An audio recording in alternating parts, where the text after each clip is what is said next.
Hello, everybody. I see some faces that I know and some new faces, so I'm very excited to be here today. I'm Amanda Wheel. I am your executive over at Sony, specifically on Crackle and PlayStation. But today we're going to really dive into Crackle because I've given you guys the PlayStation pitch before. So before I begin, are any of you familiar? Do you watch Crackle? I do. A little bit? Little bit. A little bit. Yeah. Okay, that's good. That's good. Then I'll dive in and give you a little bit more of the background and show you where we're headed in the upcoming year. Okay, so Crackle really fits into this whole goal of One Sony, which is a big initiative for us across all of Sony, which means that we have the ability to leverage all these different divisions that you see. So Sony Pictures Television, which brings you amazing content like Breaking Bad, and Crackle specifically sits within this division of Sony. But then, of course, we have Sony Music with amazing artists such as Beyonce, Justin Timberlake, Pharrell, who has won like 15,000 Grammys, right? Sony Pictures Entertainment, which is bringing you amazing content, such as American Hustle, 007, and then, of course, Sony PlayStation. And we've all heard the numbers of the PS4 launch, exceeding 5 million, which is insane. So it's just amazing to be a part of a company that has the ability to leverage all of these assets, which will come into play as we start talking about our original programming. So as you can see, Crackle has a global footprint. So we're within North America, the US and Canada, LATAM, Europe and Russia, and Australia.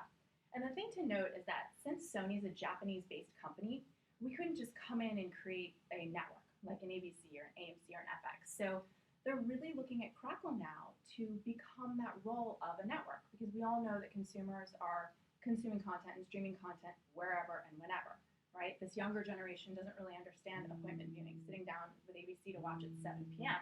They want to watch House of Cards or Breaking Bad whenever they want to watch it, right? So we're in a really great position because we're across so many devices, which we'll get into, to really become that new network for Sony and eventually the number one network. So we recently ran a study with Frank and Magid and Associates. We really wanted to dive a little bit more into the living room and how exactly are consumers viewing content. It's not just to sit down and watch main TV. They're on their mobile, they're on their tablet. So we wanted to get a better sense of how they're consuming. Okay, so let's dive into, first of all, household penetration. This was shocking to me because before joining Crackle, I had no idea how to use a connected TV or what you could get using a connected TV. But a year later, of course, I have my Sony connected TV and I use it all the time. And it's shocking to me to see that 96% of households also have the ability to stream TV, which we know that probably half of them, if not less than half, are actually using it. So as they start to understand how to hook it up and all the great content that they can get, I'm sure we're going to see streaming TV continue to rise throughout the year. And the thing to note is that connected TVs actually lead for in-home streaming. So of course, you still want to watch TV on the biggest screen. So streaming on the connected TV is number one, followed by computers, tablets, and smartphones, which is what you would expect just regarding screen size. So diving a little bit more into the consumer, this was also very interesting. If you look at the landscape currently, about 80% of consumers have a cable or satellite service. I don't know about you guys, but it's getting pretty expensive to continue to pay that monthly bill to Time Warner. And there's about 20% that currently have no service whatsoever. But if you dive ahead 6 months, the landscape's changing drastically. So we'll have about 20% of the population that are cord nevers, with some of those never having a cable subscription. Those now graduating college, the younger generation, they don't really understand what a Time Warner is. They just want their content whenever they want it. And then you have another 10% of cord nevers that haven't had a service in the past 5+ years. And then there's 19% of cord cutters that are likely to cancel their TV service, and then another 9% of cord shavers that are looking to reduce their service. That only leaves you with about 52% of the population that actually has a service. So if you're only targeting via cable and traditional TV, you're missing a huge chunk of this audience that you'll be able to get through Crackle because we are on so many other platforms. And this is really interesting too. In terms of streaming, we're actually the second to be considered in the evening. So the number one is to still sit down and watch your primetime TV on your standard networks, but streaming is now number 2 above DVR. So I don't know about you guys, but things that are in my DVR tend to sit there for a couple of months, whereas I'd rather sit down and watch Crackle or watch Netflix and see, what's the latest to stream. And also, we're learning that streaming video, as you might imagine, it's co-viewing, it's social. People are sitting down with their family to stream, and there's so many different options nowadays that about 50% are streaming with someone else. This was interesting too. They would actually rather stream content for free as opposed to paying and not having commercials. So they're willing to watch the commercials knowing that they're going to get this free content, which is great for Crackle because we are completely free. We're an ad-supported model. So what exactly is Crackle? I've been teasing it a little bit. We're the #1 freely accessible premium entertainment platform. So we feature Hollywood movies, TV shows, and of course our original programming. And what's fantastic is our stats. So currently we have about 30 million monthly uniques, which is just growing monthly because we're continuing to introduce so many great originals. And we also, this number doesn't even include our Apple TV numbers. We just went native on Apple TV in December, Xbox One, and PS4. So when I come back next month, this number is going to look even higher. In terms of metrics, our ad completion is through the roof. So on average, it's about 87%. I actually typically see higher than that on my campaigns, closer to 90, 95%. Entertainment, which you guys will be happy to know, is typically 95% plus. So which of course, that aligns very well with our content. And then time spent, 96 minutes per user on average, which is insane. It's because, again, we're long-form content, movies and TV shows, so they're sticking around, they're enjoying Crackle. And then if you look specifically at our inventory on consoles, that number for time spent actually doubles. So this is a great slide.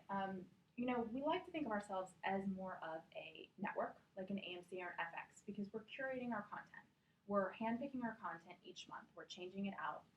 And we're also giving you weekly suggestions on what you should be viewing. So we're creating weekly watch lists. Maybe it's the epitome of Pitt, where we're focusing on all of Brad Pitt's movies. So we have an editorial voice, and we're giving you guys suggestions. So in that regards, we consider ourselves to be more of an FX or an AMC.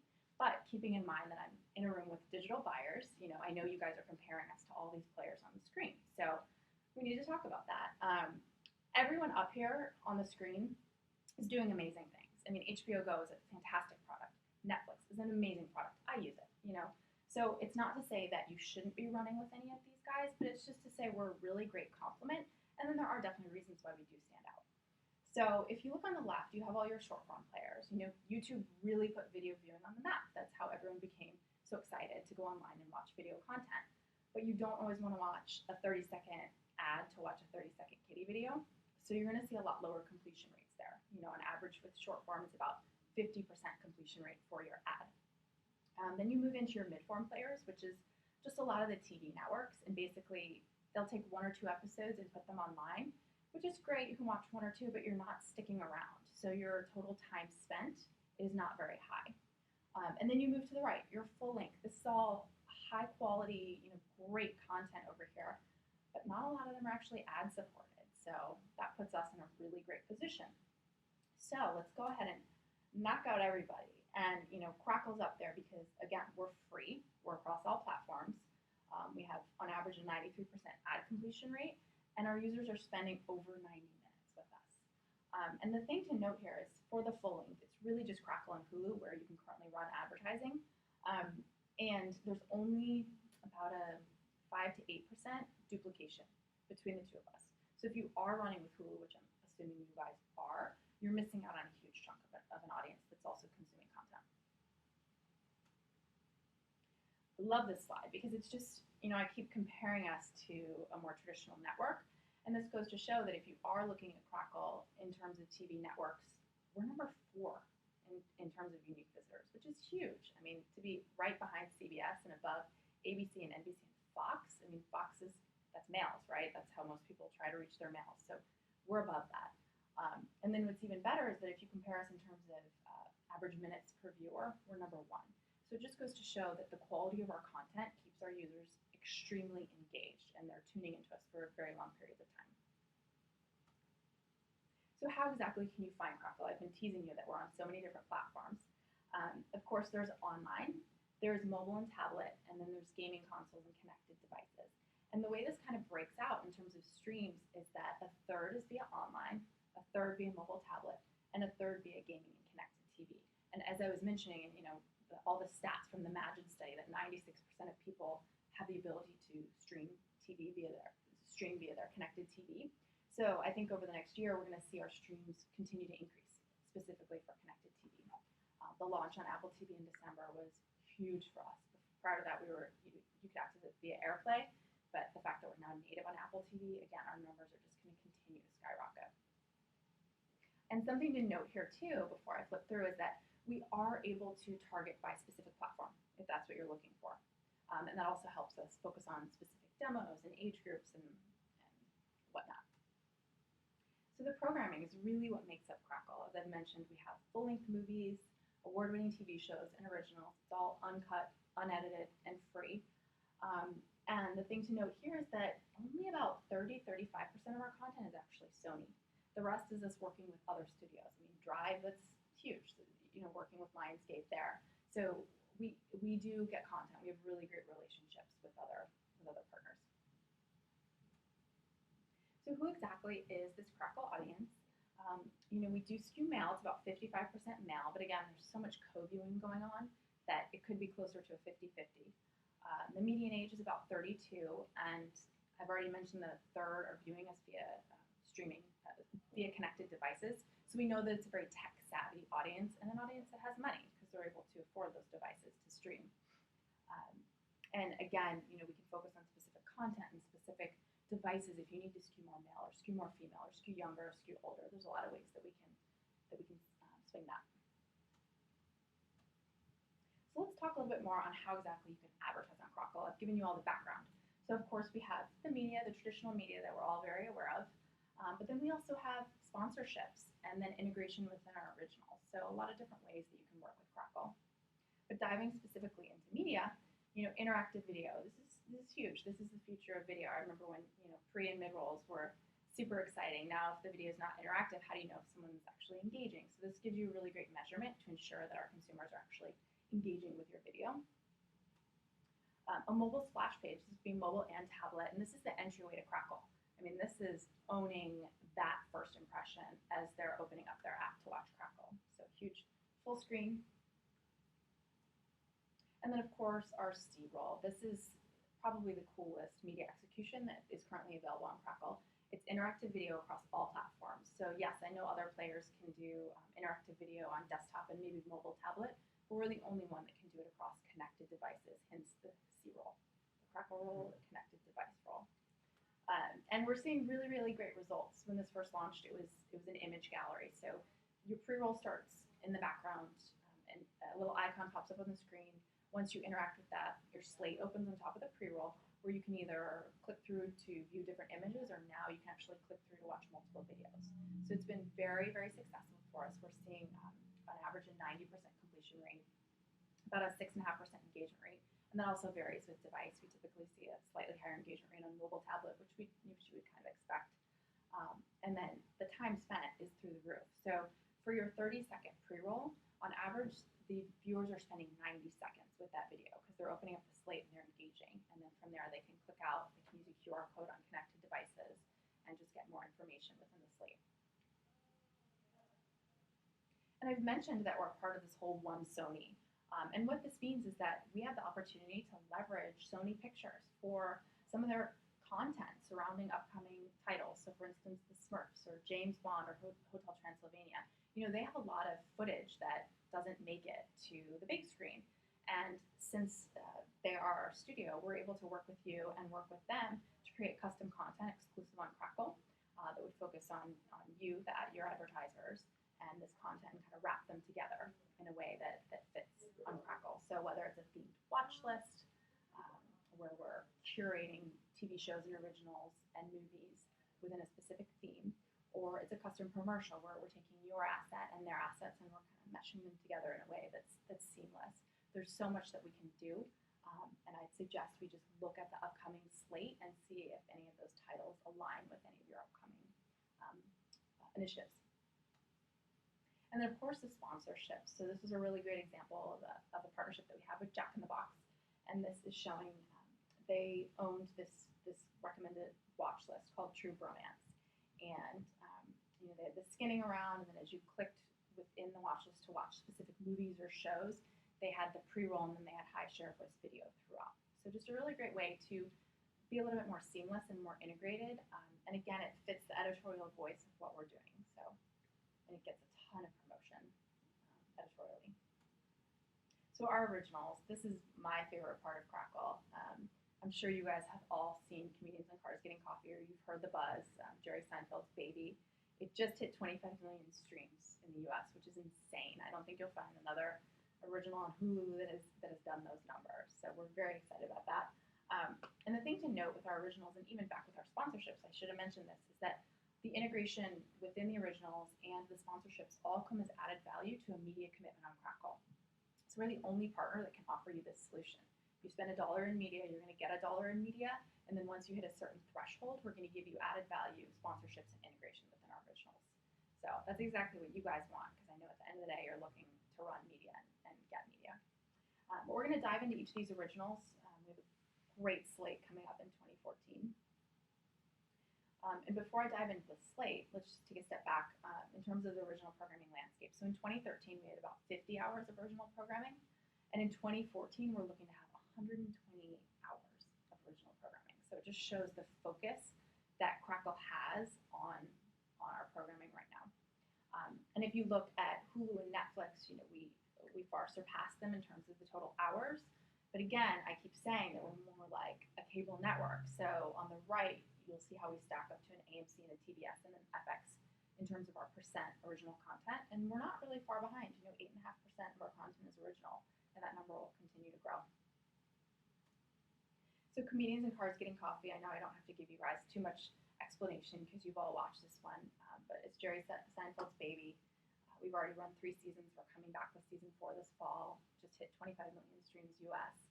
You obviously saw the Super Bowl spot. I mean, this has created so much buzz for Crackle, and it really helped put our original content on the map, which was great for us. And you know, the fact that Jerry has such a great relationship with Sony, he wanted to come to a property where he could have a little bit more control in the programming, and you know, he could create the ads that Acura was going to be running throughout. So this one, unfortunately, is not available. It's currently owned by Acura, but I do like to start out with this one just because a lot of people are very familiar with it.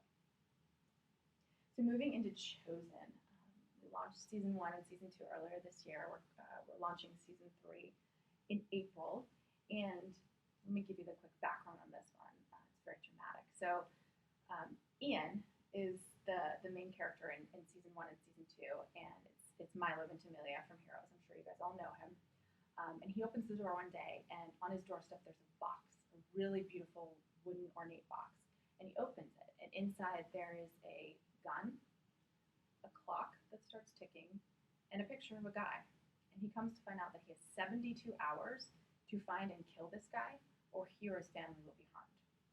So that just sets up the scene. And so as you start to watch season 1, you learn about this group called the Watchers. And they're the ones that are behind this game. They're putting this on. They are basically just very, very wealthy, awful people who have created this game of pitting people against one another.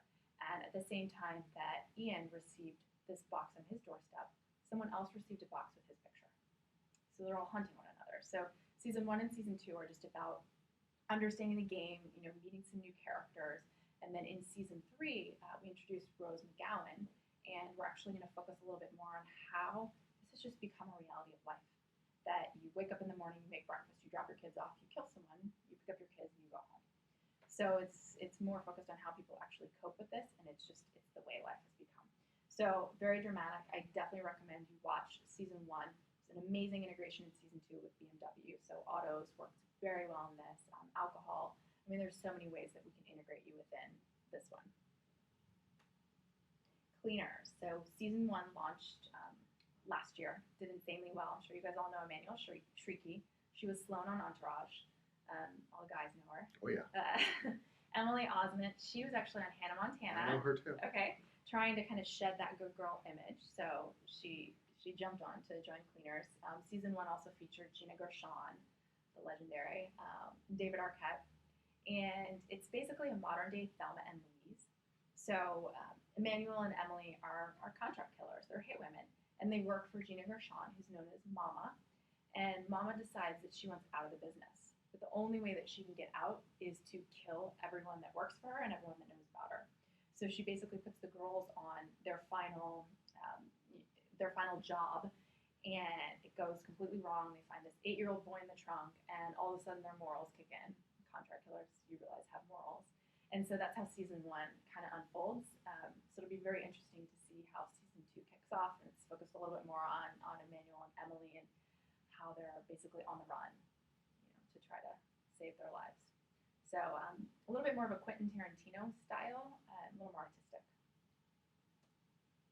Playing it forward, did any of you guys see the pilot episode that we launched in November with John Legend? Mm-hmm. Yeah, great, right? Yeah. So that was a pilot that we wanted to launch just to see. We needed to play around a little bit with how we wanted to put the show together. For those of you that aren't aware, Playing It Forward is a project that was brought to us by Robert Downey Jr., so he and his wife are the executive producers on this. And it's basically a random, spontaneous street performance where, in November we had John Legend just walk out in downtown Culver City and start playing 3 songs back to back, at the same time we are filming it. And the power that drives this is all social. So FedEx was the sponsor for this one, and a few hours before, they would start teasing out what was happening and where it was going to be. John Legend was also teasing out via Twitter, Instagram, Facebook to all of his followers, so that they knew that he was going to be doing something in Culver City and they could all show up. So that's one part of it, but at the same time, we're filming it, and within 48 hours, we're creating a 30-minute series that actually goes live on Crackle. And the series focuses a little bit on Robert giving the introduction of why we're doing this, John giving a little bit of background with the artist, giving background into why music is so important to him. You see the 3 performances, and then it wraps up, and we come to find out that with all of this, we're donating $100,000 to charity to keep music education in schools. So it's a very feel-good program. It's kind of like a Rock the Boat that MTV used to do. Just very, very feel-good, and the pilot was very well received. We liked the flow of the show, so we're looking to do our hard launch of this around the holidays, and we do have a sponsor already locked in. We might be willing to do one sooner for the right partner, and we do have an opportunity currently with James Hatfield of Metallica, the lead singer. We're looking to do one in San Francisco, one-off. So if that aligns with any of your current strategies, let me know. Discount the price a little bit since we have an artist that's raising their hand. But we know that's exactly what's going to happen. As more of the artists start to view this and they understand the program, they're going to be reaching out to us to be a part of this. So it's going to be a huge, huge program for Crackle. Sequestered. This is kind of like a John Grisham novel, to give you the background. It's a drama, and it's focused on these 12 jurors who are sequestered. And they're working on a very high-profile case for a businessman/criminal. And they're sequestered in a New Orleans hotel room. They're sequestered, and it takes place in a New Orleans hotel room. And we come to find out that someone behind the scenes is tampering with evidence and tampering with everything. So it's trying to figure out who's good, who's bad, and what's going to happen to all of them. And this one we're looking to launch in fall of 2014. So this is going to be another huge one for Crackle. Crackle Live. This is the first premium live engagement platform. So exactly like it sounds. We're going to be featuring each month, or each quarter, we're going to have 2 A-list artists where we're live streaming their concerts, their performances. And then we're going to have, that would be like a Beyonce or a Bruno Mars, right? And then we're going to have 4 emerging artists where we're also streaming their concerts. So huge, that's amazing. You can tune into Crackle to watch Beyonce. That's insane. Instead of spending the $500 to go to her concert, right? You can do it for free.